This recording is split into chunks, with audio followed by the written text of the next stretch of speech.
Good morning! Update para sa ating JBL speaker. Ang ating version 2 na Anchor. Para malaman kung paano siya i-charge. Ito ang kanyang indicator kung charging siya. And this is the port ng charging. Okay. So, wait lang. Ito siya. Okay. So, dito mo siya i-charge. Ito yung port niya. And then, kapag nag-stop na yung ilaw dito, just like that. Okay. So, almost full na siya. So, pwede mo na siyang tanggalin. And then, I'll show you kung nasaan yung kanyang, what do you call this? Yung charger na, yung battery na tinatanggal. So, it's time pwede mo na tanggalin. So, ito yung dito nakalagay, yung kanyang pinaka-battery. Pull on mo siya, down, yan. And then, ito yung pinaka-battery niya. Tanggalin na natin kasi full charge na siya. So, ngayon, kung gusto mo siyang gamitin, para hindi masira agad itong battery niya, i-charge mo lang habang ginagamit mo.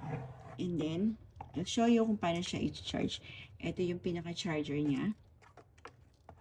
Okay. Ito ngayon siya. And then, ilalagay mo lang siya dito sa pinaka-loob niya. Ganyan. Like that. And then, sak na lang siya. So, napansin nyo na wala yung indicator dito kasi kanina nagcha-charge yung ating battery. So, kailangan lang alisin yun para hindi masira. And then, ipapakita ko naman sa inyo yung mic. So, this is the mic. Wireless mic na kasama ng ating JBL. And it's charging. Ayan. Gamit ko ang charger ng aking cellphone.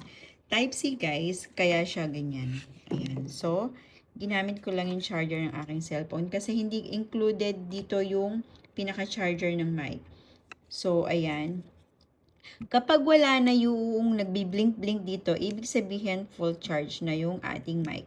So, ayan, dahil hindi na siya nagbi-blink-blink, okay, ibig sabihin full charge na siya. So, Type-C yung kanyang charger. I'll show you.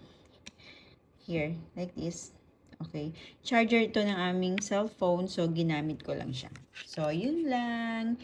Ito nga pala. Ayan, chinarge ko na siya kasi ginamit namin siya kahapon ng ilang oras. So, 1, 2, 3, 4 hours, hindi siya nalobat kaagad. Usually, matagal talaga yung bago malobat. Ito, pati yung speaker. Thank you for watching!